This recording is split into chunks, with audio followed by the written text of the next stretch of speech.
ॐ अज्ञानतिमिरान्धस्य ज्ञानञ्जनशलाकया चक्षुर्मिलितं येन तस्मै श्रीगुरुवे नमः। श्रीचैतन्यमनोभीष्टं स्थापितं येन भूतले स्वयं रूपः कदा मह्यं ददाति स्वपदान्तिकं। वन्देऽहं श्रीगुरौ श्रीतापदकमलं श्रीगुरुन् वैष्णवांश्च श्रीरूपं साग्रजातं सहगण रघुनाथान्वितं तं सजीवं साद्वैतं सावधूतं परिजनसहितं कृष्णचैतन्यदेवं श्रीराधा कृष्णपादान् सहगण ललिता श्रीविशाखान्वितांश्च। हे कृष्ण करुणा सिंधु दीनबंधु जगत्पते गोपेश गोपीकांत राधाकांत नमस्तुते। भक्त कांचन गौरांगी राधे वृंदावनेश्वरी वृषभानुसुते देवी प्रणमामि हरिप्रिये। वाञ्छाकल्पतरुभ्यश्च कृपा सिन्धुभ्यश्च पतितानां पावनेभ्यो वैष्णवेभ्यो नमो नमः। जय श्री कृष्ण चैतन्य प्रभु नित्यानंद श्री अद्वैत गदाधर शिवासादि गौर भक्तवृंद। हरे कृष्णा कृष्णा कृष्णा हरे हरे, हरे राम राम राम हरे हरे। नमो विष्णुपादाय कृष्णप्रेष्ठाय भूषणे श्रीमते भक्तिवेदांत स्वामिनिधि नामिने। नमस्ते सारस्वते देवे गौरवाणी प्रचारिणे निर्विशेष शून्यवादी पाश्चात्य देशकारिणे। हरे Krishna. Shrimad Bhagavatam 7th canto 14th chapter ideal family life and श्लोक संख्या 11। इसके पीछे हमने सुना था कि यदि कोई ब्रह्मचारी सन्यासी या वानप्रस्थ ना होकर मात्र गृहस्थ हो तो भी उसे धर्म अर्थ या काम के लिए अधिक श्रम नहीं करना चाहिए। यहाँ तक कि गृहस्थ जीवन में भी भगवत कृपा से स्थान तथा काल के अनुसार न्यूनतम प्रयास से जो भी उपलब्ध हो जाए उसी से अपना जीवन यापन करते हुए संतुष्ट रहना चाहिए। उसे अपने आप को उग्र कर्म में नहीं लगाना चाहिए। आज का श्लोक है, कुत्तों, पतित पुरुषों तथा चंडाल समेत अछूतों को उनकी समुचित आवश्यकताएं प्रदान करके उनका पालन करना चाहिए। आवश्यकताएं गृहस्थों द्वारा पूरी की जानी चाहिए, यहाँ तक कि घर की अपनी उस पत्नी को भी जिससे मनुष्य घनिष्ठतापूर्वक आसक्त होता है, अतिथियों तथा सामान्य जनों के निर्दोष स्वागत में नियुक्त करना चाहिए। तो गृहस्थों के लिए ये चैप्टर ही पूरा का पूरा चैप्टर ही गृहस्थों के लिए कैसे हमें जीना है। इसके पहले हमने सुना कि कैसे हमें न्यूनतम प्रयास करना है। हमारे जीवन में बहुत प्रयास करेंगे तो हमारे पास जीवन के असली उद्देश्य के लिए समय नहीं बचेगा, जो हमने चर्चा करी। इसलिए हमारा प्रयास उतना होना चाहिए कि हमने सुना किस प्रकार से नरोत्तम दास टैगोर कह रहे हैं कि वैष्णव हम तो भगवान का नाम लेते हैं, वो कहते हैं वैष्णव का नाम ही मेरा तर्पण है, यही मेरा जीवन है, उनका नाम लेके मुझे उल्लास महसूस होता है। तो बेसिकली हम लोग वैष्णवों की सेवा कर पाएँ, वैष्णव सेवा नामे रुचि वैष्णव सेवा और फिर जीवे दया, तो इतना हमारे पास रहे, इससे ज़्यादा की आवश्यकता नहीं है। जीवन की आवश्यकताओं को बढ़ाते जाएंगे, उसका कोई अंत नहीं है। जिस प्रकार से कंपनियां प्रोडक्ट बना रही हैं, कंपनियां आज की डेट में नीड क्रिएट करती हैं। पहले ज़माने में आवश्यकता के अनुसार से प्रोडक्शन होता था, अब पहले प्रोडक्शन होता है, फिर उसका एडवर्टीजमेंट होता है, फिर आवश्यकता बनती है, फिर आदमी सामान खरीदता है, फिर आदमी लोन लेता है, इस प्रकार। तो अभी पहले क्या होने लगा है, पहले क्या होता था, पहले आवश्यकता होती थी, आवश्यकता के लिए पूर्ति के लिए कुछ होता था। अब पहले क्या होता है, पहले प्रोडक्शन होता है, नया प्रोडक्ट आपको दिखाया जाता है। आपके जीवन में केवल इसी चीज़ की कमी है। यदि आप इसको ले लेंगे तो आपका जीवन सफल हो जाएगा, आप प्रसन्नचित्त हो जाएंगे। तो उसके बाद उसकी आवश्यकता जागृत होती है, ध्यायते विषयानुपुंसा, और फिर आगे जाके सब कुछ होता है। इसलिए हमने सुना कि ऐसा नहीं, इसके विपरीत हमें क्या करना है, आवश्यकताओं को न्यूनतम, बिल्कुल बेयर मिनिमम। बेयर मिनिमम मतलब हम कई बार सुनते हैं प्रभुपाद में के श्लोकों में कि शरीर और आत्मा को जोड़े रखने के लिए, हाँ, आत्मा जुदा ना हो जाए शरीर से, इस प्रकार से हमें कार्य करना है बस, न्यूनतम। लेकिन न्यूनतम के साथ साथ अभी कुछ और भी काम है, हमारी जिम्मेदारी कुछ और भी है। वो जिम्मेदारी ये है कि संसार में, समाज में कई सारे लोग हैं जो कि गृहस्थ आश्रम पर डिपेंडेंट है। कौन कौन गृहस्थ आश्रम पर डिपेंडेंट है? सारे आश्रम। ब्रह्मचारी किस पर डिपेंडेंट है? गृहस्थ। और वानप्रस्थ किस पर डिपेंडेंट है? और सन्यासी। ऐसा नहीं है वो डिपेंडेंट तो भगवान पे ही है सब लोग, लेकिन ये हमारी ड्यूटी बनती है क्योंकि ये लोग एक्टिवली धन अर्जित करने में नहीं लगे हैं और हम एक्टिवली धन अर्जित करने में लगे हुए हैं। अब जब धन अर्जित करने निकलते हैं तो हमारे कर्मों के अनुसार हम कमाने अगर 10 रुपये जाएँ तो 20 रुपये प्राप्त हो जाते हैं। ख़ासतौर पर आजकल के सिनेरियो में, है ना, आदमी की सैलरीज कितनी तेज़ी से बढ़ रही है, तो उसके हिसाब से आदमी क्या करता है, जैसे कि हम कई बार रेलवे में जाते हैं, मेट्रो में जाते हैं, बस में जाते हैं और हम बैठे हुए हैं किसी सीट पर और अगर पड़ोस वाला सीट वाला वहाँ से उठ के चला जाता है तो हम क्या करते हैं? तो हम थोड़ा अपना विस्तार करते हैं, तो हम थोड़ा फैल जाते हैं, हाँ, ज़्यादा आराम से बैठने के लिए ज़्यादा जगह ऑक्यूपाई करने का प्रयास करते हैं। उसी तरीके से जब हमारी सैलरी बढ़ती है, हमारी इनकम बढ़ती है, तो हम क्या करते हैं?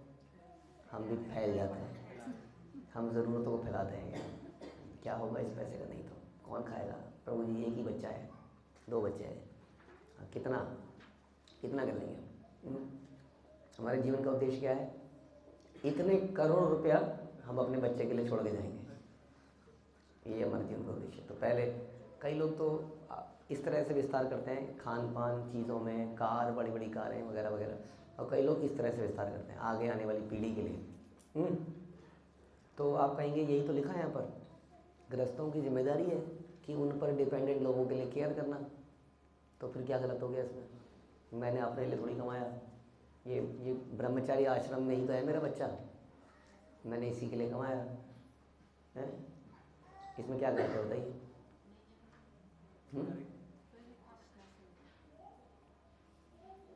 क्या करना? न्यूनतम किसके लिए? उसके लिए भी। तो फिर किसके लिए करें फिर अल्टीमेटली? फिर तो केवल हमारे ही बच्चे, हमारे बच्चे थोड़ी हैं, हमारे बच्चे हैं केवल। अगले जन्म में ये सारे रिपीट होंगे, आपके बच्चे पैदा बन के पैदा होंगे, बताइए होंगे? सोचिए ज़रा इस बारे में। दोबारा घर में सेम मम्मी पापा मिलेंगे हम सबको? नहीं मिलेंगे। तो फिर किसके लिए बचाया आपने? पता नहीं किसके लिए बचाया, कौन आएगा आगे जाके पता नहीं। इस परंपरा में क्या कहते हैं उसको, घर की वो क्या कहते हैं उसको, वंश, वंश, ये जो वंश आगे जाएगा, आपको पता ही नहीं आगे जाके क्या होगा, इस वंश में कौन आएगा। तो यहाँ पर जब बोला जा रहा है कि गृहस्थों को आवश्यकताओं की, बाकी डिपेंडेंट्स की आवश्यकताओं की पूर्ति करनी चाहिए, इसका मतलब है वी आर रिस्पॉन्सिबल पर्सन। ये वैदिक कल्चर है। वैदिक कल्चर में एक वर्ड सुना होगा आपने, वसुधैव कुटुंबकम। ये वसुधा यानी कि ये धरती क्या है? कुटुंब। कुटुंब क्या होता है? हाँ, वंश, जो हमारा वंश चल रहा है ना, ये कुटुंब, पूरी वसुधा ही हमारा कुटुंब है। इसलिए जैसे ऐसा किसने किया? शिला प्रभुपाद ने दिखाया करके। हम लोग चिढ़ते हैं कई बार, ये देखो अंग्रेज आ गए, ना तो मल साफ करते हैं ना नहाते हैं, हाँ, और ये आ गए मुस्लिम। तो प्रभुपाद ने क्या दिखाया? देखो जी कितने सुंदर परिवार के मेंबर ये बन सकते हैं, हमसे भी ज़्यादा सुंदर। हम तो बोलते ही रह गए। उन्होंने जिस प्रकार से प्रभुपाद की सेवा करी, हम तो कर ही नहीं सकते ऐसी सेवा। तो कितने सुंदर परिवार के मेंबर्स बने, और वो इतने सुंदर मेंबर बने कि उन्होंने अपना धन सब कुछ इस भारतवर्ष में लगा दिया, उनके पिताजी के घर में। उनके पिताजी कौन थे? शिला प्रभुपाद। उन्होंने शिला प्रभुपाद के घर पर, शिला प्रभुपाद ने कहा मुझे वृंदावन में मंदिर चाहिए, मुझे मायापुर में मंदिर चाहिए, मुझे मुंबई में मंदिर चाहिए। उन्होंने कहा लो प्रभुपाद। उन्होंने सब कुछ फेंक फेंक के यहाँ पर, ये लो जो चाहिए आपको लीजिए। तो ये परिवार उन्होंने दिखाया। तो इस परिवार से हम लोग कैसे करें? हम लोग तो इतना नहीं कर सकते हैं, हमें लगता है। हम कैसे करेंगे? हमारे तो खुद ही लाले पड़े हुए। तो ऐसी बात नहीं है, वो तो सड़क पे ही आ गए थे। हाँ, सर मुंडवा लिया, ब्रह्मचारी बन गए, कटोरा लेके चल रहे हैं साथ में, और अपना धन दे दिया प्रभुपाद को। तो इस प्रकार से उन्होंने जीवन बिताया। तो वो कितने नुकसान में रहे, कितने कष्ट में रहे पूरे जीवन भर वो भक्त, कोई उनका ठिकाना नहीं था रहने का, है कि नहीं? कितने कष्ट में रहे। तो क्या ऐसी कोई फ़ायदा ऐसी ये जीना भी कोई जीना है लल्लू? ये जीना भी कोई जीना है?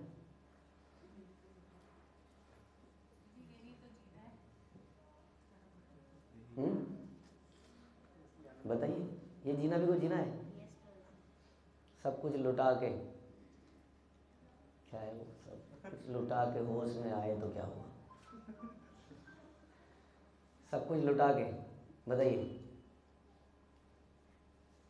घर जला के आतिशबाजी का मजा लो।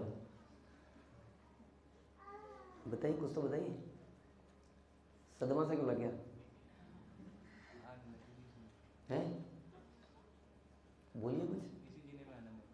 कैसे आनंद है, साबित कीजिए। कह रहे इसी जीवन में आनंद है। जब तक अपने पास रहता है तब तक दिमाग में टेंशन। अरे उन लोगों को देखा नहीं आपने, कितने मस्त हैं वो, कितने खुश हैं आपके सामने। कहाँ आपकी हड्डियाँ निकल रही है, उनका शरीर देखिए जरा।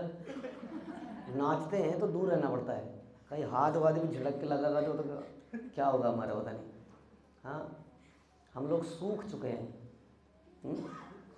टेंशन्स में, उनको कोई चिंता ही नहीं है जीवन की। वो फूल फूल के, वैसे ही भगवान ने उनको शरीर ऐसा दिया है, और ऊपर से तो आनंद में वो फिर भी अपना जीवन बिता रहे हैं। हमारे जीवन में प्रॉब्लम यही है कि बहुत सारा जब हो जाता है तो उसको मेंटेन करना, उसको स्टेटस को मेंटेन करना, बहुत सारी समस्या हो जाती है। तो इस प्रकार से भी जिया जा सकता है। आप ऐसा नहीं जी पा रहे, हम ऐसा नहीं जी पा रहे, नो प्रॉब्लम, हमारे अंदर अभी इतनी शुद्धि नहीं है, लेकिन ऐसा लोगों ने करके दिखाया। हम आपको ये बता रहे हैं, करके दिखाया। किसने करके दिखाया? वो तो ब्रह्मचारी थे, वो तो सन्यासी थे, उनका क्या बताइए? गृहस्थों ने भी किया है। कैसे?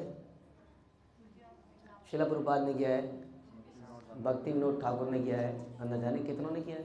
ये सब मोस्टली तो गृहस्थ ही थे, ब्रह्मचारी तो कम है। 12 महाजनों में भी गृहस्थ ही गृहस्थ हैं अधिकतर। हाँ, तो गृहस्थ लोग तो ये बोल ही नहीं सकते कि उनका क्या, वो तो ब्रह्मचारी हैं, वो तो सन्यासी हैं।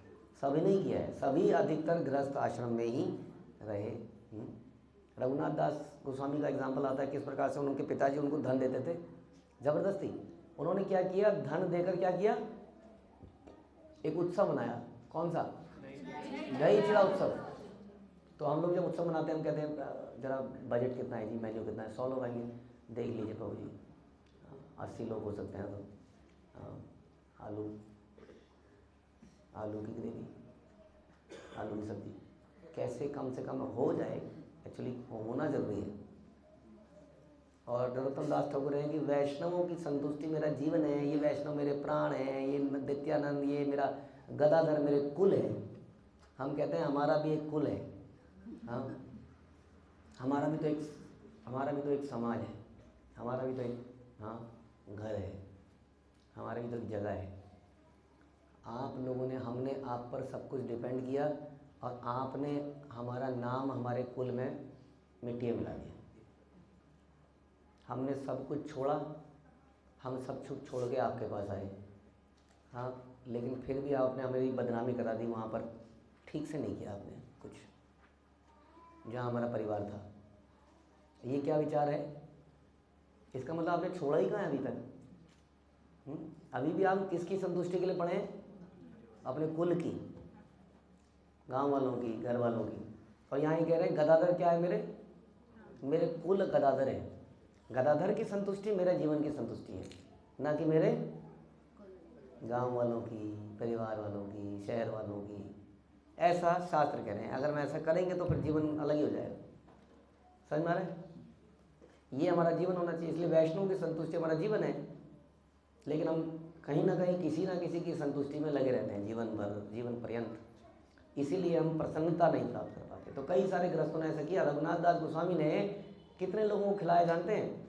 ऐसा हम सुनते हैं कि आप लोग अगर गए होंगे गंगा जी का तट, गंगा जी के तट में उस वक्त ऐसे मकान नहीं थे जैसे अब मकान है। मकान ही तो प्लेन जगह थी सारी। अगर आप कभी गए हो, जैसे पता नहीं कहाँ देख सकते हैं, हरिद्वार वगैरह, कहीं ऐसी जगह बची नहीं है हरिद्वार के अपोजिट हम लोग जाते हैं ना कार्षणी घाट में, लगभग समझ लीजिए वैसा पूरा का पूरा रेतीला तट है, वो पूरा पूरा रेतीला तट भर गया। फिर लोगों ने क्या किया, लोग गंगा जी में खड़े हो गए और वहाँ जाके खाया उन्होंने। इतने लोग थे, इतने लोग। धन कहाँ से आया? पिताजी, पिताजी का धन पिताजी दे ही रहे हैं। तो ये उन्होंने पिताजी का लिया और धन कहाँ लगा दिया? वैष्णव की सेवा में लगा दिया, क्योंकि उनके पास अपना धन था नहीं। इस प्रकार से ये वैष्णव नहीं, ये गृहस्थों के एग्जाम्पल बता रहे हैं हम लोग। इसलिए कह रहे हैं आवश्यकताएं गृहस्थों द्वारा पूरी की जानी चाहिए। किसकी आवश्यकताएं? किसकी आवश्यकताएं? परिवार की, कुत्तों की। लिखा है इसमें पहला, हाँ, श्व आश्व घानते, श्व मतलब कुत्ता, कुत्तों की। और किसकी? पतित पुरुष, गिरे हुए, नॉट सोफिस्टिकेटेड माई रिलेटिव्स, जिनके आने पर घर में पनीर बनता है, बनता है कि नहीं? घर वालों के आने पे क्या बनता है? पनीर बनता है। वैष्णव तो साधारण है, उनको पनीर की क्या जरूरत है? तो कह रहे हैं पतित पुरुषों तथा चांडाल जैसे लोगों को भी, अछूतों को उनकी समुचित आवश्यकताएं प्रदान करना वास्तव में गृहस्थों का कार्य है। इसी को कहते हैं दैवीय वर्णाश्रम, जिसमें हमारे ऊपर डिपेंडेंट है ये लोग भी। हालांकि हमारे तो आसपास सारे माना कि शूद्र के काम करते हैं। शूद्र मतलब समझ लीजिए दूसरों की सेवा करना, नॉट अनटचेबल शूद्र। तो वो तो सारे वैष्णव ही है, वैसे भी वैष्णव हैं, लेकिन हमें थोड़ा सा अच्छा लगता है मूविंग विद क्लास।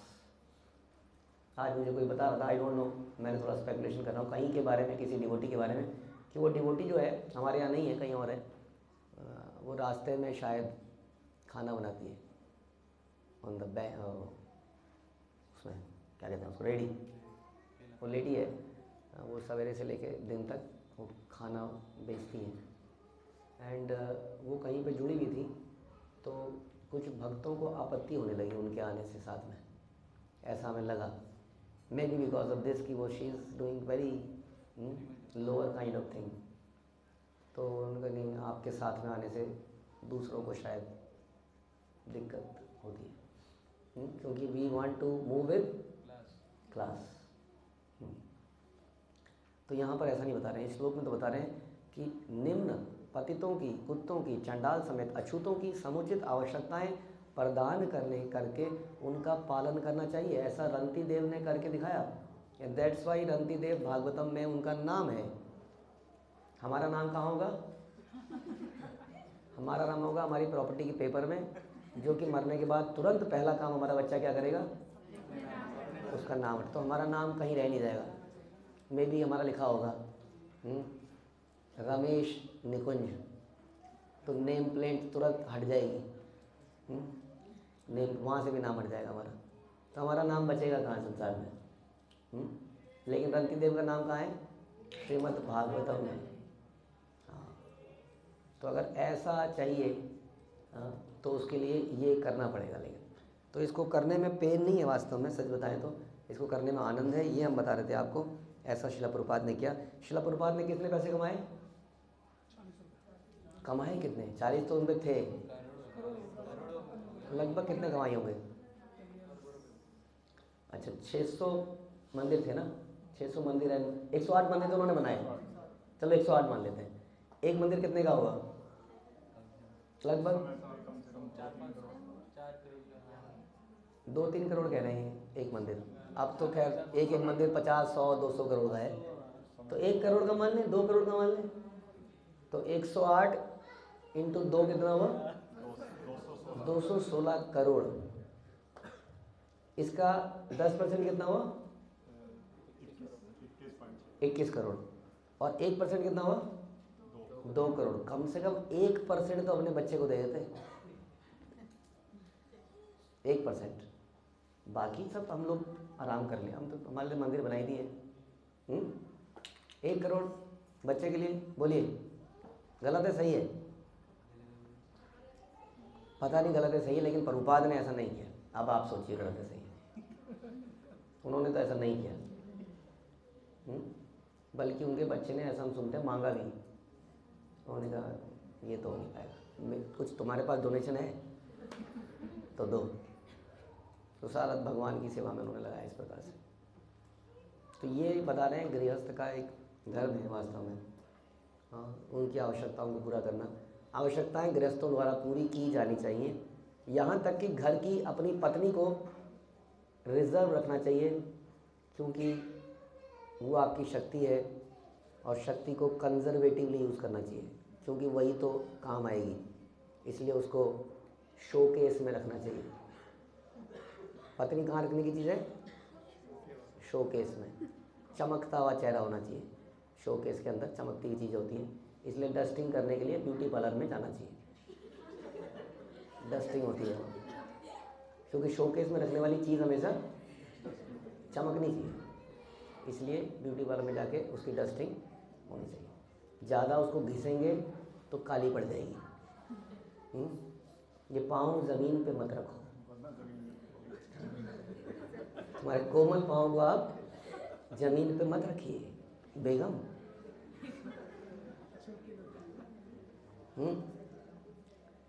हमारी मैडम बहुत अच्छी है। यहाँ बता रहे हैं घर की पत्नी जिससे मनुष्य घनिष्ठतापूर्वक आसक्त होता है, अतिथियों सामान्य जनों के निर्दोष स्वागत में नियुक्त कर देना चाहिए, उनको भी सर्वेंट बना देना चाहिए। ये तो कह रहे अतिथियों के, सामान्य जनों के स्वागत में नियुक्त कर देना चाहिए। वैष्णव के लिए इंपॉर्टेंट है कि वैष्णव लोग अगर ऐसा करेंगे तो लोग अट्रैक्ट होंगे, आएंगे, भक्ति में जुड़ेंगे। प्रेम मिलने से ही कोई जुड़ता है वास्तव में, तो यदि हम उनको प्रेम दे पाएंगे, जुड़ेंगे, तो वो भी जुड़ेगा। ये जो चेहरे की चमक है, ये वास्तव में एक दिन हट जाएगी। हाँ, आप कितने करोड़पति भी हो, कितनी भी प्लास्टिक सर्जरी कर ले, हाँ, जब दूर से कैमरे में कैप्चर होगे तो अच्छा लगेगा, लेकिन जो पास में आएगा वो कहेगा अरे मम्मी आप कैमरे में तो ऐसी लगती हो, अभी ऐसे क्यों लग रही हो? तो कितना छुपा लेंगे आप उसको, है ना? तो वो तो छुप ही जाएगा, वो तो ख़त्म हो ही जाएगा। ये सारी चीज़ें ख़त्म हो जाएंगी। इससे क्या आसक्ति, इससे क्या अट्रैक्शन? लेकिन सारी अट्रैक्शन ही इसी से है। आदमी शादी भी यही देख के करता है। और फिर वो अट्रैक्शन थोड़ी देर में जब ख़त्म हो जाती है तो हाँ, वो कहीं और अपना दिमाग लगाता है। यहाँ बता रहे हैं कि हम दोनों को ही वास्तव में कहाँ लगना चाहिए? वैष्णवों की सेवा में लगना चाहिए, सामान्य जनों की सेवा में लगना चाहिए। हाँ, हमें ये नहीं सोचना चाहिए ये तो मेरी प्रॉपर्टी थी, उसके बाद अपने बच्चे भी हमें लगता है ये तो हमारी प्रॉपर्टी थी, हमारी तो सेवा कर नहीं रहे। हाँ, घर सारा फैला हुआ है, वहाँ कांग्रेगेशन में बर्तन मांज रही है। ऐसा तो हमने बहुत सुना है, बहुत। जब झगड़े होके आते हैं तो हमारे सामने यही आता है, प्रभु जी घर का तो कोई काम नहीं देखती है, कांग्रेगेशन में लगी रहती है दिन रात। ये कोई तरीका है बताओ? अब ऐसे में हम भी चुप हैं, हम तो क्या बोले भैया, उनकी पत्नी, हम क्या बोले? हम कहते हैं हाँ जी प्रभु जी बिल्कुल सही कह रहे हो, माता जी प्लीज़ ये छोड़ दीजिए, घर की सफाई कर लीजिए, और फिर शोकेस में जाके बैठ जाइए, ताकि जब पति दरवाज़ा खोले तो शोकेस में चमकता हुआ पीस दिखे। प्रभुपाद कह रहे हैं यद्यपि आधुनिक समाज में कुत्ते को घरेलू सास समाज माना जाता है, लेकिन वैदिक गृहस्थ जीवन पद्धति में कुत्ता अस्पृश्य है, फिर भी उसकी सेवा करी जा रही है। जैसा कि यहाँ बताया गया है कि कुत्ते का पालन भोजन देकर किया जाता है, लेकिन उसे घर में घुसने नहीं दिया जाता। आप कहोगे कि कुत्ते का पालन करने के लिए बोला है, इसलिए मैंने एक पाल रखा है टॉमी, जो मेरे रोमी के साथ लेटता है, दोनों साथ में ही सोते हैं। तो यहाँ बता रहे हैं कि घर में नहीं घुसने देना चाहिए। शयन कक्ष तो दूर कोसों की बात है, प्रभुपाद कह रहे हैं। जाति से निकाले व्यक्ति की अछूत चंडालों को भी जीवन की आवश्यकताएं प्रदान करी जानी चाहिए। इस संबंध में यथा शब्द उपयुक्त हुआ, इसीलिए पुराने जमाने में भिखारी नहीं हुआ करते थे। आजकल भिखारी होते हैं ना, पुराने जमाने में भिखारी क्यों नहीं होते थे? क्योंकि पहले ही जा जा के देते थे, ये कल्चर था। जैसा हमने भी कई बार कोशिश करी कि अगर आपका जन्मदिन है तो कुछ बांटिए प्रसाद, समाज में जरा प्रसाद बांटिए, जितना हो सके किसी भी अवसर पर प्रसाद बांटिए, भूखा मत रहने दीजिए लोगों को। प्रसाद बटेगा वैसे भी अच्छा है, लेकिन वो कल्चर बिल्कुल बदल गया धीरे धीरे। वो बर्थडे पार्टीज़ में बदल गया, जिसमें कि बच्चों को परी या परा बना दिया जाता है। जैसे कि शादी में आदमी घोड़े पे बैठता है, वो सोचता है मैं राजा हूँ। ये नहीं पता भाड़े का घोड़ा पता नहीं किस किस को, चंडाल को, किस किस की शादी में उसको यूज़ किया गया है। अब सोचते हैं हम घोड़े पे बैठे हैं, पृथ्वीराज चौहान नहीं, बस ये मेरा चेतक। अभी हमने कुछ दिन पहले देखा वो चेतक को, मैं तो हम तो देख के हैरान रह गए थे कि घोड़ा जो है नाच रहा था। हम आपको बता नहीं सकते वो सीन, बहुत ही हैरान करने वाला सीन था कि घोड़ा वास्तव में नाच रहा था शादी में, जैसे नाचा जाता है, एक पैर, दो पैर, पैर ऊपर और टेढ़ा, ऐसे टेढ़ा और ऐसे टेढ़ा, घुंघरू बने थे उसके पैर में। एक तरह से जलूस है, जलूस निकाला जाता है और आदमी सोचता है I am the king now, मैं राजा हूँ। हम सबके साथ ये हुआ है। और उसी तरह से बच्चे के साथ करते हैं हम लोग, बच्चे को भी ऐसा बना देते हैं कि आज ही तुम्हारा दिन है, आज सारे लोग तुम्हें देंगे और तुम लोगे, ये लेने का दिन है। हाँ, सारा जो भौतिक जगत है उसकी टीचिंग इस प्रकार से है, कैसे लिया जाए, कैसे खसूटा जाए। ये हमारा ये सीख है हमारी। जो जितना ज़्यादा खसूट पाता है दूसरे से, वो उतना इंटेलिजेंट माना जाता है। मार्केटिंग मैन, ये बोलता है तो दूसरे को पागल बना देता है। यही व्यक्ति चाहिए हमारी कंपनी में। इस तरह से तो बता रहे हैं कि जाति से निकाले व्यक्ति या अछूत चांडालों को भी जीवन की आवश्यकताएं करनी चाहिए। यानी ये हमारा धर्म है वास्तव में, सबको देना। चारों तरफ अगर ऐसा कल्चर बन जाए तो कोई भिखारी, हमने समझ, सरकार कितना कोशिश कर रही है भिखारियों को खत्म करने की, लेकिन हम देखते हैं यूके और अमेरिका में भी जाते हैं, वहाँ पर भी भिखारी बैठे होते हैं। मालूम है आपको, भिखारी बैठा होता है, लेकिन एक फ़र्क है वहाँ के भिखारी में, क्या कि वो इंग्लिश भी बोल रहा होता है। वाह, हमारा बच्चा भी ऐसा हो जाए, इंग्लिश तो बोले कम से कम, चाहे भिखारी क्यों ना हो। हाँ, माता पिता यही सोच के विदेश भेजते हैं, हमारा बेटा कहाँ है, विदेश में है, कनाडा में। कनाडा में गटर साफ करता है, क्योंकि वहाँ मिलते ही नहीं लोग साफ करने वाले, तो यहीं से तो जाएंगे सारे। लेकिन विदेश में डॉलर कमाता है, कनाडा में।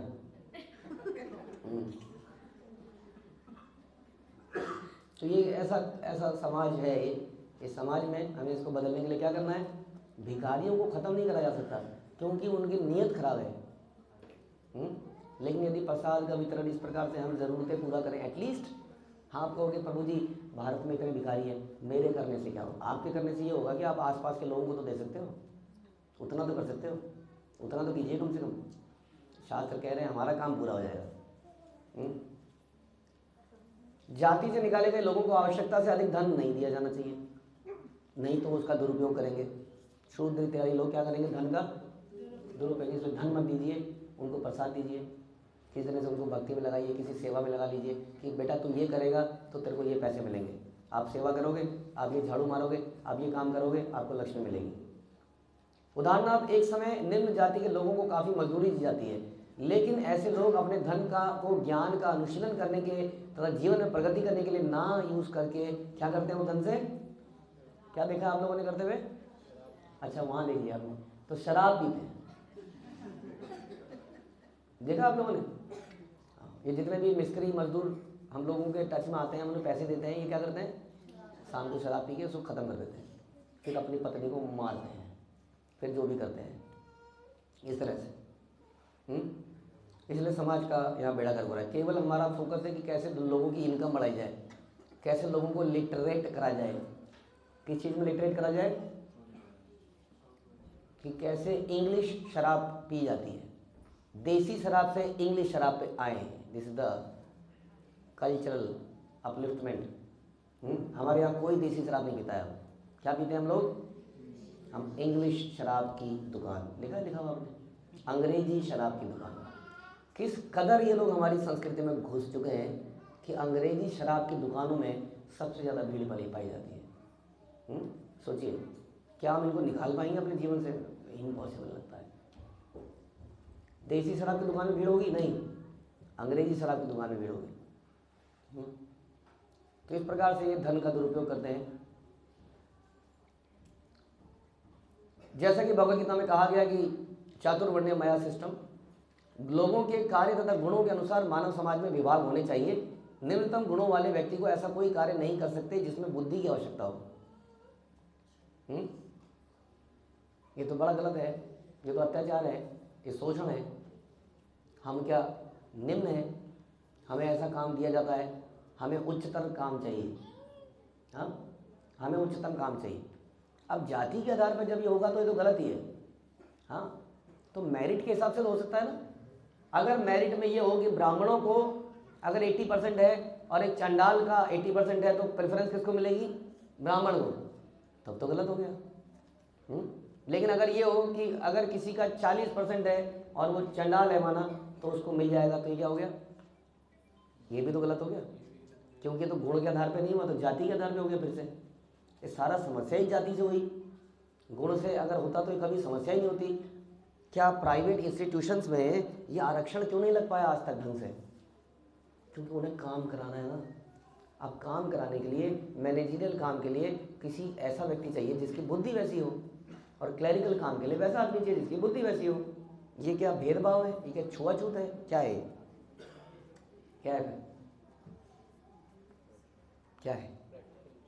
ये तो प्रैक्टिकल है ना। और क्या करें फिर? तो क्या इसमें किसी का शोषण है? नहीं है, है ना। उसके अनुसार उनको सैलरी मिल रही है। तो जिसको ज़्यादा सैलरी मिल रही है, जिसकी बुद्धि ज़्यादा है, वो एक बड़ी कार रख सकता है, और छोटा व्यक्ति खाना पीना खाए, और बड़ा व्यक्ति he can enjoy the life. Right और रॉन्ग? रॉन्ग मतलब फिर क्या सही क्या है? एंजॉय नहीं करेगा तो क्यों नहीं करेगा? मेरी बुद्धि मैंने कमाया, मैं क्यों नहीं एंजॉय करूंगा? हाँ, आपने अपने दिमाग के अंदर जाके ऑपरेशन किया था अपना, उसको तेज करने के लिए। या वो होता था कि हमारे ज़माने रेती होती, रेती पता है वो रेती, उससे तेज करते हैं। आपने घिसा था यहाँ पे कुछ? आपने घिसा था कुछ बुद्धि को तेज करने के लिए? हाँ, क्या ऐसा था कि आप 12वीं तक हर क्लास में फेल होते थे और अचानक से फर्स्ट ईयर में आपने टॉप किया? नहीं। अच्छा, बचपन से ही फर्स्ट आ रहे थे तो बाद में भी फर्स्ट आ गए? कहने का मतलब ये है कि आदमी की बुद्धि उसके जन्म से ही उसके साथ में आ जाती है कि नहीं? हाँ, बाकियों को तो हम घिस घिस के कई बार गधे को भी घोड़ा बनाने का प्रयास करते हैं, वो एक अलग बात है। लेकिन कुछ पैदा ही वैसे होते हैं। तो बुद्धि किसने दी फिर आपको? भगवान ने दी। तो फिर बुद्धि से जो कमाया वो किसके पास जाना चाहिए? भगवान के पास जाना चाहिए। इसलिए यदि आप अमीर व्यक्ति हैं और आप मैनेजरियल पोस्ट में हैं, तो then also you can enjoy, क्योंकि enjoyment will ultimately cause pain in the life. तो भी भगवान की सेवा में लगाना है। शूद्र पे तो देने के लिए कुछ है ही नहीं, वो बेचारा क्या करे? हाँ, वो अपने श्रम से सेवा करे। साथ ही हाथ बढ़ाना, वहीं उठाएगा, मंदिर बनाएगा, नहीं भी बनाएगा। हमारे पास तो ऐसे एग्जाम्पल हैं जहाँ पे सब्जी वाला ज़्यादा डोनेशन दे रहा है, बंगले वाला दे ही नहीं रहा है। पूरे कार्तिक में हमने एक बार पिछली बार दीपदान किया, वो रोज़ उस सब्जी वाले ने 4-5 किलो रोज़ सब्जी दी। क्या आप इससे प्रसाद बनाए? रोज़ बताइए। तो ये तो हृदय की बात है वास्तव में, यही बता रहे हैं यहाँ पर।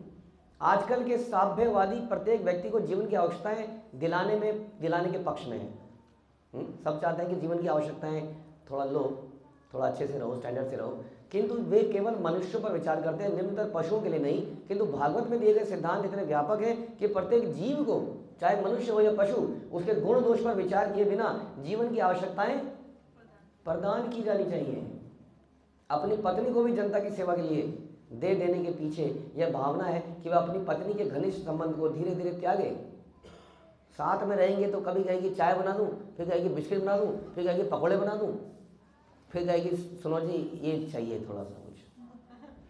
हाँ, जब साथ में रहेंगे, देखिए सामान है, गैस है, बेसन है, तेल है, तो क्या होगा फिर? तो पकौड़ा बनेगा ही। सारी सुविधाएं हैं जब हमारे पास, बनाने वाला भी है, खाने वाला भी है, हाँ, ऑल्टर भी है, तो यही होगा। लेकिन अगर सेवा में लगे रहेंगे दोनों, तो क्या होगा? समय कहाँ है पकौड़े बनाने का? नहीं। यही बात है बस। हमें बड़ा खतरा है वास्तव में गृहस्थ आश्रम में, क्योंकि हमारे पास सुविधाएं हैं। हाँ, ब्रह्मचारी कहेगा बेचारा भूख लगे भैया 4 बजे मिलेगा, हो नहीं सकता कुछ। कह रहे हैं क्योंकि इस घनिष्ठता से, इस अत्यंत अत्यधिक घनिष्ठता के कारण वह अपनी पत्नी को अपनी अर्धांगिनी या अपने से अभिन्न सोचता है। क्योंकि शिव जी की अर्धांगिनी है पार्वती, इसलिए मेरी अर्धांगिनी है मेरी श्रीमती, है कि नहीं है? यानी कि पत्नी की अगर एक साइड के लीवर में दर्द होगा तो मेरे भी होगा, क्योंकि अर्धांगिनी है। इसलिए आजकल कल्चर है, तुमने करवा चौथ का व्रत रखा है, मैं भी तुम्हारे लिए रखूंगा।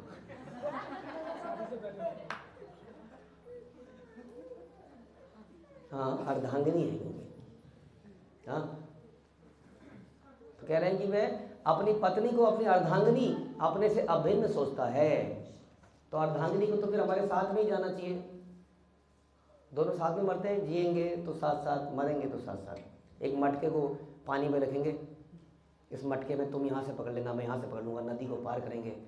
लेकिन वो मटका कच्ची मिट्टी का था और वो मटका टूट गया और दोनों हमेशा के लिए अमर हो गए। This is the story Laila और मजनू। वो मटका अमर हो गया, लैला मजनू अमर हो गए।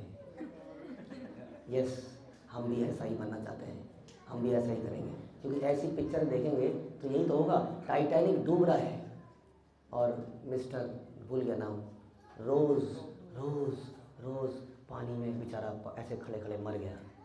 दिस इज कॉल्ड रोमांस, ये है लाइफ। तो ये सब चीज़ें देख देख के हाँ, इसको कहते हैं मिस डायरेक्टेड लव, जो गलत जगह डायरेक्ट हो गया। लव इज़ रियल, बट जहाँ पे डायरेक्ट कर रहे हैं दैट इज़ अनरियल। यही बता रहे हैं यहाँ पर कि वो अपने को अपने से अभिन्न सोचता है, अपनी अर्धांगिनी को। और फिर एक दिन बोलता है, अच्छा सिल्ला दिया तूने मेरे प्यार को। फिर एक दिन गोली मार देता है, हाँ, आत्महत्या कर देता है। क्या नहीं करता है? जैसा कि पहले ही सुझाया गया है, स्वामित्व की भावना को, यहाँ तक कि अपने परिवार के स्वामित्व को भी त्याग देना चाहिए। ये बड़ा खून के आंसू रोने पड़ेंगे, क्योंकि बड़ी मेहनत से इसको क्या कहते हैं, भानुमति ने कुंभा जोड़ा, इधर की रोड़ी उधर का रोड़ा, समथिंग। बड़ी मेहनत से इस घर को बनाया था और फिर एक दिन क्या हो गया, फिर एक दिन एक और मेंबर आया, ये आया, वो बहू आई, फिर बहू का ये आया, फिर उसका वो आया, और हम घर से बाहर हो गए धीरे धीरे। तो ये आसक्ति जो है खतरनाक है वास्तव में। इतनी आसक्ति लगानी नहीं चाहिए, बता रहे हैं। स्वामित्व को त्याग दीजिए। मैंने बनाया था, कई लोग कहते हैं मैंने, तुझे क्या पता, तेरे को तो पला पलाया मिल गया। मैं सड़कों पे गया, मैंने पेट को काटा, मैंने ये कमाया, हाँ, तुझे क्या पता। लोग, पीपल फील वेरी प्राउड कि मैंने ये सब कुछ खड़ा किया, तुझे क्या पता, तुझे तो सब कुछ मिल गया। अरे भैया, तुम थे दुर्भागे, तुम्हारे कर्म गंदे थे तो तुम ऐसे पैदा हुए। वो बेचारा कुछ अच्छे कर्म क्या है, उसको पैसे ही पैसे, उसमें तुमने क्या कर लिया। तुम पैदा हुए गरीब के घर में, वो पैदा हुआ अमीर के घर में, तो उसके कर्म थे इसलिए वहाँ पैदा हुआ। इसमें तुमने क्या कर लिया? नहीं। Although we should have gratitude, that's a different thing. Gratitude तो हमेशा रखना चाहिए। कहने का मतलब है इस चीज़ों के लिए प्राउड नहीं करना चाहिए हमें। बच्चे के अंदर ग्रेटिट्यूड होना चाहिए, लेकिन हम ये नहीं कह सकते हमने ये किया, हमने वो किया, हमने ये किया। हाँ, हमने तो एक्चुअली में अपने सर्वाइवल के लिए किया, और हमने एक्चुअली में बच्चों को भी यही ज्ञान दे दिया कि survival of the fittest, this life is about survival. कैसे जिया जाए, कैसे संसार में रहा जाए, बस। हमें ये सिखाया नहीं कि कैसे संसार से जाया जाए, निकला जाए। ये ना तो हमने सीखा ना उसके सिखाया। इसलिए बता रहे हैं ये सब कि भौतिक जीवन का स्वप्न ही जन्म मृत्यु के चक्र में बांधने के लिए कारण स्वरूप है।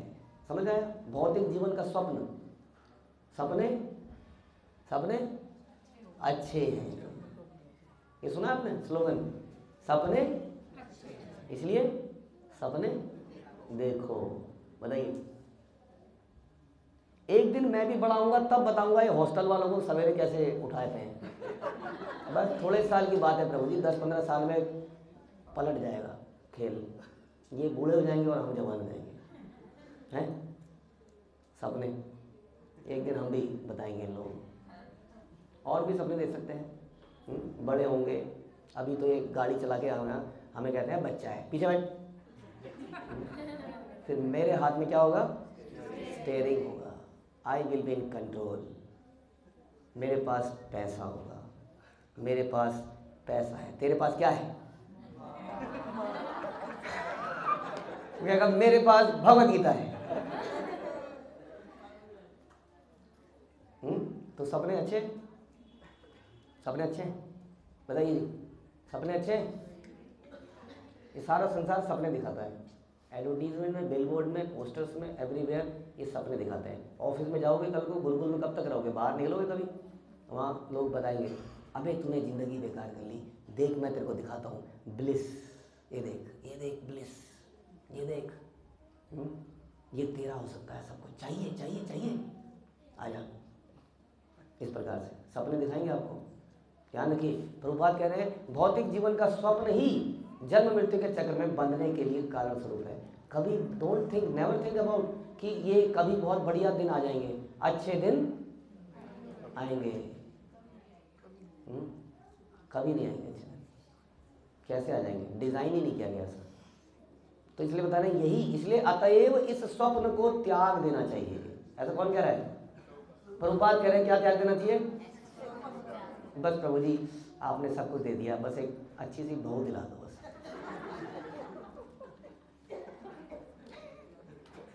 तो मेरी थोड़ी जिम्मेदारी कम हो जाए, खाना वाना बनाता, मैं भी मंगला आरती में आऊँ, मैं भी सवेरे खाना बनाती रहती हूँ, फिर सब कुछ उसको सौंप दूंगी और मैं हरि नाम करूँगी। ऐसा दिन कभी नहीं आएगा।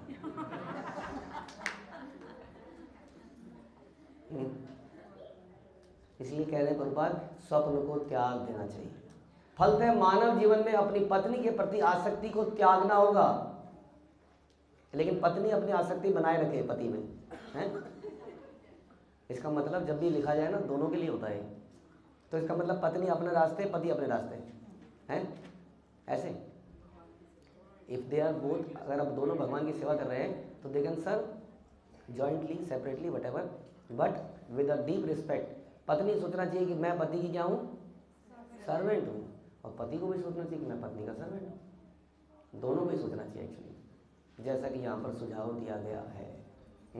तो फलतः मानव जीवन में अपनी पत्नी के प्रति आसक्ति को त्यागना पड़ेगा, न केवल पत्नी के प्रति, बल्कि पत्नी के प्रति तो आसक्ति खत्म हो जाती है मुझे लग रहा है थोड़े सालों में, बाद में क्योंकि वो ऑफस्प्रिंग्स आ जाते हैं, बच्चे आ जाते हैं, तो आसक्ति सारी बच्चों में चली जाती है। हाँ, और वो हमारे लिए बॉटलनेक बन जाता है कई बार। तो हम जीवन में धन कमाना चाहते हैं, उन्हीं के लिए उनको सहूलियत दे के मरना चाहते हैं, सब कुछ यही करना चाहते हैं।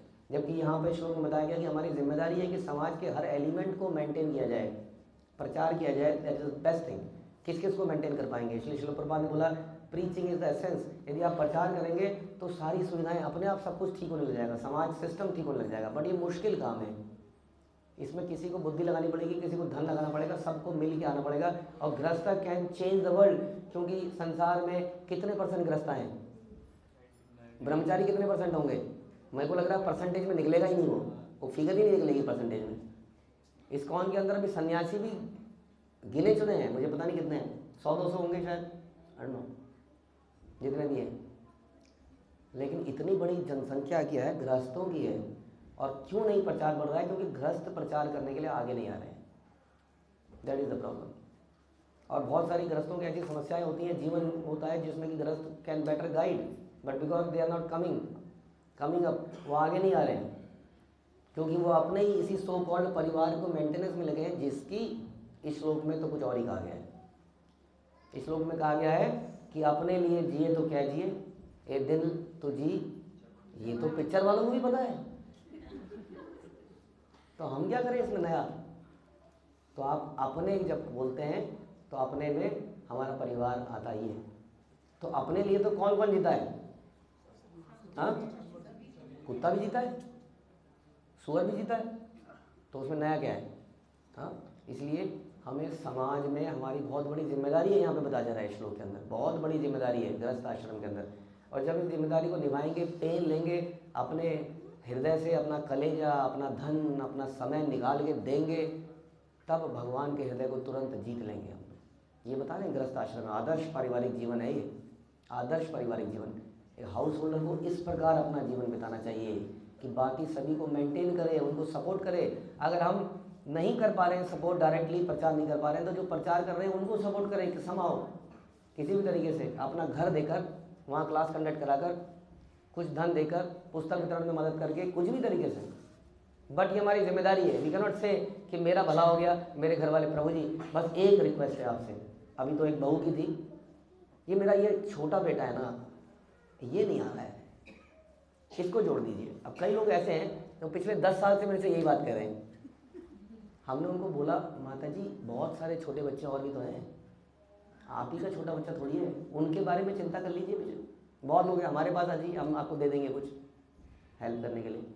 लेकिन सारी आसक्ति कहाँ है, ये मेरा छोटा बेटा आ जाए। और वो भी क्यों आ जाए, क्योंकि प्रभुपाद की सेना में वो हेल्प करे? नहीं, एक घर में कलेश का यही कारण रह गया है।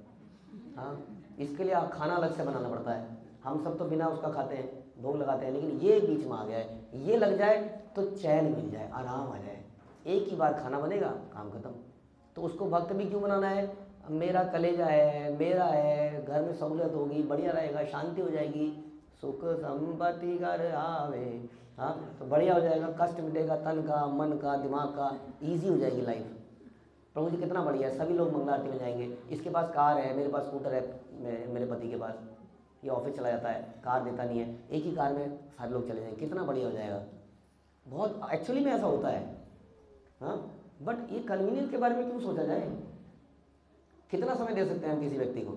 हमने कपिल देव की शिक्षाओं में पढ़ा कि उस व्यक्ति को ये शिक्षा नहीं देना चाहिए जो ईर्ष्यालु है, अत्यधिक आसक्त है व्यसनों में, इंद्रिय तृप्ति में। अगर हमारे बच्चे ऐसे हो जाए माना, तो राजा वेन ने, हाँ, अंग ने क्या किया था? अंग ने कहा भाड़ में जाए बच्चा, कहा कि नहीं कहा? उसी तरीके से परिवार के लिए हमारी जिम्मेदारी बनती है, हम उनको जोड़ने का प्रयास जरूर करें। लेकिन परिवार तो इतना बड़ा है, वसुधैव कुटुंबकम, कितना बड़ा परिवार है, कितने लोग हैं जो चोंच खोल के चिड़िया की तरह ऐसे देख रहे हैं, उसके मुंह में हरिनाम का दाना डाला जा सकता है, लेकिन हम तो अपने ही घर में घुसे हुए हैं।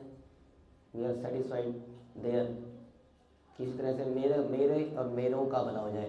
तो वो कृपा मिलेगी आपको? बताइए, कृपा तो मिलेगी, लेकिन जो कृपा इसको दूसरों को देने में मिलेगी, उनको मेंटेनेंस करने में मिलेगी। लोग मेरे को पूछते हैं, ये प्रभु जी ये जो है ना घर में, ये माता जी या कोई भी हाउस, क्या कहते हैं उनको, हेल्पर्स, ये हेल्पर्स आते हैं और ये देखना जरा 500 की मिठाई मांग रही है। और यहाँ तो बताया जा रहा है कुत्तों को, चंडालों को, इन सबको मेंटेन करो। हम कह रहे हैं 500 की मिठाई मांग रही है, चल बदतमीज, बेकार है, तो मांगती रहती है। तो उसको दीजिए ना, प्रसाद दीजिए उसको भक्ति में जोड़िए। हो सकता है आपकी साड़ी देने से वो भक्ति में जुड़ जाए। आप सब ने कितने लोगों ने एक्सीलेंट जॉब करिए कि आप सब लोगों ने जितने भी घर में काम वाले आते हैं उन सबको माला करनी सिखा दी है, अधिकतर लोगों ने, इसी करुणा से। जब आप करुणा दिखाएंगे, थोड़े से क्या, आपका खजाना खत्म नहीं होने वाला, बहुत है अंदर दबाया हुआ जो कि निकलेगा जब ज़मीन लेनी होगी, प्लॉट लेना होगा, तब निकलेगा सब। डोंट वरी, कुछ नहीं होगा इसमें अगर आप थोड़ा थोड़ा ऐसे करके निकालते रहेंगे तो, क्योंकि श्लोक में बताया है इट इज़ आवर ड्यूटी, ये हमें करना ही है। हाँ, people get influenced by hire people, by your knowledge. आप नॉलेजेबल हैं, आप सम्मानित हैं, लोग आपको फॉलो करना चाहेंगे, उनको करिए ना। नहीं प्रभु जी, you know this place is very क्या कहते हैं, secular, I can not do this here, this is secular company, this is secular place, मैं यहाँ कैसे करूँ? यूजलेस सारा अपना जो कमाया हुआ रुतबा है उसको बेकार कर देते हैं। जब आप किसी बड़ी पोजीशन पे पहुंच गए, don't think about socially what is right and wrong. हाँ, इस संसार में सब कुछ रॉन्ग है ना, उसके ऊपर बेमतलब की फिलोसॉफिकल थिंग बना रखी है, सेकुलर कंट्री, सेकुलर ये धर्मनिरपेक्ष है, तुम धर्म को मत बढ़ाओ, कृष्णा मत करो, करना है तो गॉड करो, चलो एटलीस्ट ये कृष्णा भावना में मत फैलाओ यहाँ पर। मैं बड़ा डर रहा था एक बार, आज से कई साल पहले, जब मैं आरबीएस में काम करता था, मेरी बड़ी इच्छा थी कुछ करूँ यहाँ पर जन्माष्टमी के दिन। अच्छा, वो इच्छा थी, कहीं से एक स्पार्क मिला। उस कंपनी में एक एचआर की लेडी थी, प्रीति वाधवा, वो बहुत ही अच्छी फेवरेबल लेडी है आज की डेट में। तो उसने थोड़ा सा सपोर्ट करा, और मैं आज तक सोचता हूँ कि हमने ऐसा कर कैसे लिया। कुछ लोगों ने ये विटनेस किया था यहाँ पर बैठे हुए। आरबीएस जैसी कंपनी में, यूके बेस्ड कंपनी में, हमने जन्माष्टमी मनाई प्रॉपर तरीके से, नीचे कैफेटेरिया में। वो पता नहीं कैसे हमें परमिशन मिल गई और क्या हो गया, पूरा हरे कृष्णा मंत्र, हमने मृदंग बजाया वहाँ पर, प्रसाद बांटा, प्रॉपरली लोगों ने प्रणाम किया। चमत्कार हो जाता है, चमत्कार। और आई ऑल्सो हर्ड कि यूके बार्कले, यूके की जो बिल्डिंग है, one Churchill place I believe, बड़ी ऊंची बिल्डिंग है, अगर आप जाने की जरूरत नहीं है। उस बिल्डिंग में हरिनाम हुआ था पूरी उसके एक फ्लोर पे, पूरे फ्लोर पे हरिनाम हुआ था। तो नथिंग इज इम्पॉसिबल। ये हमारे अपने विचार हैं, नहीं शर्म आ रही है हमें, कैसे करेंगे। हम जब ऑफिस में थे अपने डेस्क पे भगवद गीता रख देते थे हम, वहीं पर खड़ी करके, और इस तरह से महीने में एक तो गीता चली जाती थी। कोई कोई कभी आता था वो ले ही जाता था, ज़्यादा नहीं था लेकिन फिर भी महीने में एक आध चली जाती थी। तो इस प्रकार से ये गृहस्थों की जिम्मेदारी है, जो श्लोक बता रहा है कि किसी भी तरीके से आप इन सब चीज़ों में मदद कीजिए, प्रचार कीजिए। केवल मैं और मेरी फैमिली को मैंने जोड़ दिया, अब सब शांति है, इसमें संतुष्ट मत होइए। एक बार मैंने सुना था एक लेक्चर में कि हम लोग क्या करते हैं कि आग लगी है, प्रभु जी उस घर में आग लगी है, उसकी बहू भाग गई, प्रभु जी भाग गई, उसका बेटा शराब करता हुआ पकड़ा गया, हमारा तो सब सही है। नहीं, उसमें बताया उसमें लेक्चर में कि जब आग लगती है गांव में, उसमें लगेगी, उससे अटैच घर में लगेगी, उससे अटैच घर में लगेगी, धीरे धीरे वो आग हमारे घर में आएगी। अगर हम जाके उसका घर नहीं बुझा देते तो वो आग एक दिन यहाँ पर लगेगी। समझ में आ रहा है आपको? इसलिए हमें बाहर निकलना पड़ेगा, हमें प्रचार करना पड़ेगा। अपने घर में सीमित मत रहिए, इस श्लोक में यही बताया गया है, इसके लिए प्रयास कीजिए। हरे कृष्ण। श्रील प्रभुपाद की, ग्रंथराज श्रीमद् भागवतम की।